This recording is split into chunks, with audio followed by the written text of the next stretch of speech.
अगर आप एक ऐसे बीच में फंस जाए जहाँ की रेतें आपको खाने लगे तो कैसे बचोगे आप इन सब से। कुछ ऐसा ही होता है इस मूवी की कहानी में। हिंदी में रिव्यू प्रेजेंट करता है द सैंड। इस फिल्म की शुरुआत में कई सारे दोस्त बीच पर पार्टी कर रहे होते हैं, कोई उन्हें डिस्टर्ब न करे, जिस कारण सभी अपने मोबाइल फोन्स को जमा करके रख लेते हैं। कुछ देर बाद वेंस और गिलबर्ट को बीच के पास ही एक बड़ी सी चीज मिलती है जो किसी अंडे जैसी होती है, लेकिन उस पर किसी का ध्यान नहीं होता और सब पार्टी के मजे ले रहे होते हैं। अगले दिन कैली जब उठती है तो वो देखती है कि बीच पर कोई भी नहीं होता कि तभी कैली की नजर एक चिड़िया पर पड़ती है जिसको रेत अंदर की ओर खाने लगती है। वहीं मार्सा टेबल के ऊपर लेटी हुई होती है जो काफी बीमार होती है। इससे पहले मार्सा रेत पर चलती कैली उसे रेत को छूने से मना करती है, लेकिन तब तक वो अपना पैर जमीन पर रख चुकी होती है और तभी मार्सा का पैर रेत में ही फंस जाता है। वो अपना हाथ नीचे रखती ही है कि उसके दोनों हाथ भी जमीन पे फंस जाते हैं और वो जोर की चिल्लाने लगती है। ये देख गाड़ी में बैठा वेंस उसकी मदद करने जाता है, लेकिन रेत उसको भी धीरे धीरे अंदर की ओर खींचने लगती है। ये देख किसी को कुछ समझ नहीं आता कि ये आखिर हो क्या रहा है। तभी गाड़ी में बैठा जोना कार को स्टार्ट करने की कोशिश करता है, लेकिन गाड़ी भी चालू नहीं होती। वहीं लाइफ गार्ड सैक में मिच नाम का शख्स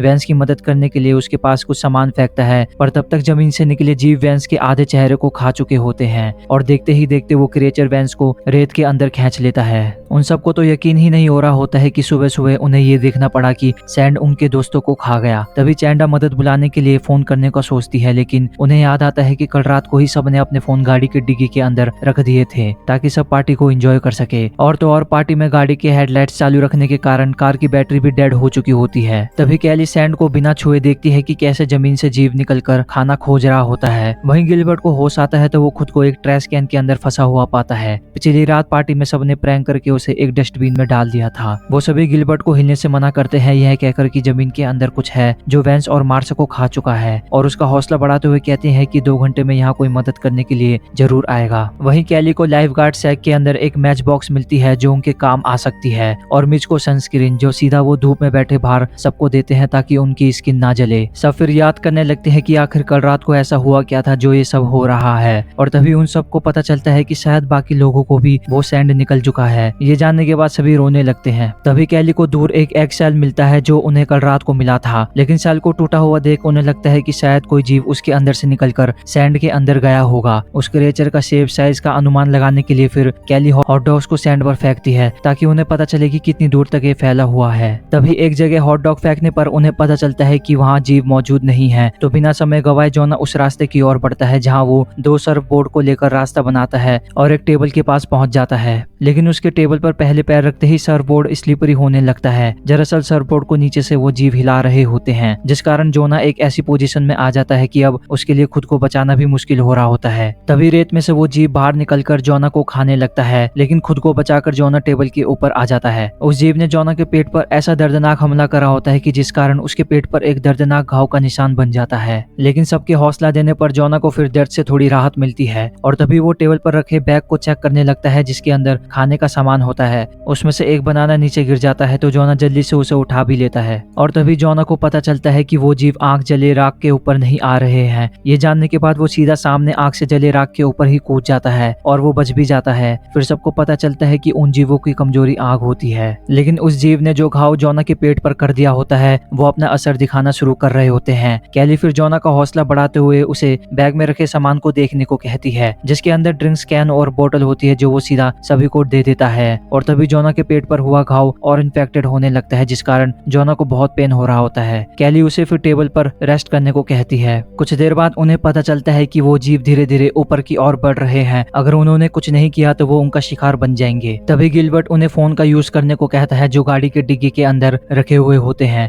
हालांकि इसमें खतरा होता है, लेकिन जान बचाने के लिए चैंडा और रोनी ये करने को भी तैयार होते हैं। डिग्गी खोलते वक्त दोनों का हाथ छूटने लगता है, जिस कारण उन्हें मोबाइल निकालने में भी परेशानी हो रही होती है। तभी मिच एक हुक पाइप लेकर आता है जिसकी मदद से वो लोग डिग्गी को खोलने में भी सफल होते हैं, और तभी रोनी का पैर फिसल जाता है और उसकी उंगलियां डिग्गी के बीच में ही फंस जाती हैं। इतने में वहां पर बीच पेट्रोलमैन आ जाता है। सभी लोग उसे बता रहे होते हैं कि सैंड पर कुछ है जो सबको खा चुका है और उनके दोस्त को भी खा चुका है। पेट्रोलमैन को लगता है कि ये सब नशा करके बैठे हुए हैं, लेकिन जब वो गाड़ी के बाहर आता है तो उसके जूतों के कारण वो जीव उसे नहीं खा पा रहे होते हैं। ये देख वो लोग हैरान होते हैं, और तभी पेट्रोलमैन सीधा रोनी को फंसा हुआ देखता है और चैंडा से कहने लगता है कि वो उसकी मदद क्यों नहीं कर रही है। लेकिन इस पेट्रोलमैन को क्या पता है कि उनके पैर जमीन पर पड़ते ही वो रेत उन्हें भी खा जाएगा। तभी पेट्रोलमैन कैली के पास जाकर उन्हें नीचे आने को कहता है, जिस पर वो साफ मना कर देते हैं। पेट्रोलमैन स्प्रे निकालता ही है कि उसकी चाबी गिर जाती है और तभी वो क्रिएचर अंदर से उसके हाथ को भी दबोच लेता है। कैली फिर उसे पेपर स्प्रे यूज करने को कहती है, लेकिन तब तक वो क्रिएचर उसका आधा हाथ खा चुका होता है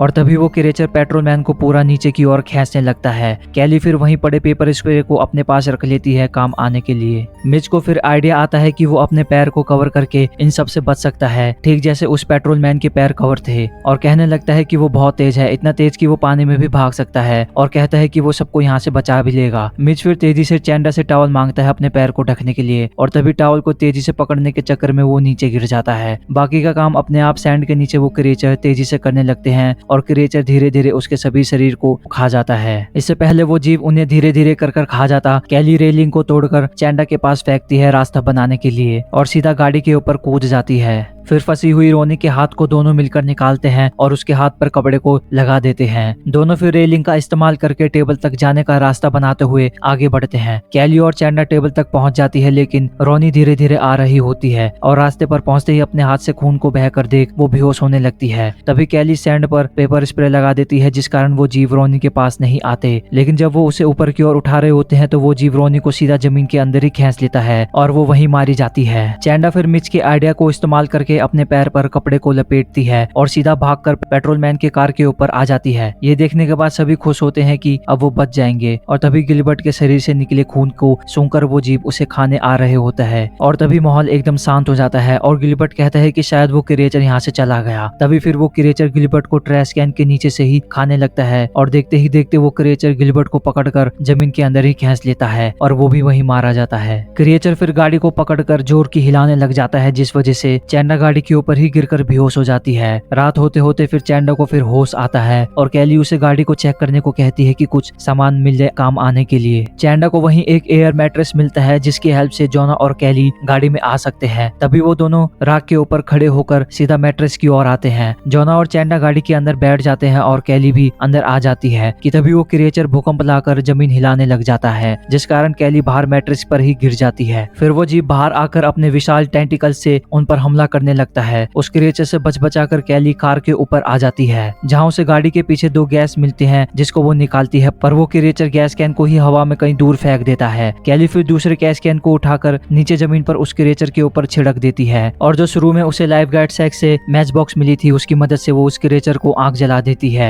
कैली फिर कार के अंदर आ जाती है, पर वो क्रिएचर अभी भी पूरी तरह से जला नहीं होता और उन पर हमला कर रहा होता है। कुछ देर बाद क्रिएचर वहां से चला जाता है और माहौल एकदम शांत हो जाता है और वहीं जोना अपनी इंजरी के चलते मर चुका होता है और कैली और चैंडा दोनों फिर वहीं सो जाते हैं। अगले दिन कोई शख्स उन्हें उठा रहा होता है। ये देख कैली और चैंडा को पता चलता है कि वो क्रिएचर यहाँ से जा चुका है और दोनों फिर वहां से जाने लगते हैं। वहीं पानी में हमें वो क्रिएचर दिखाया जाता है जो सीधा एक और बीच की ओर बढ़ रहा होता है। इसी के साथ ये फिल्म यहीं खत्म हो जाती है। अगर आप होते तो इन सब से कैसे बचते? फिर उम्मीद करता हूँ कि आपको ये फिल्म अच्छी लगी होगी।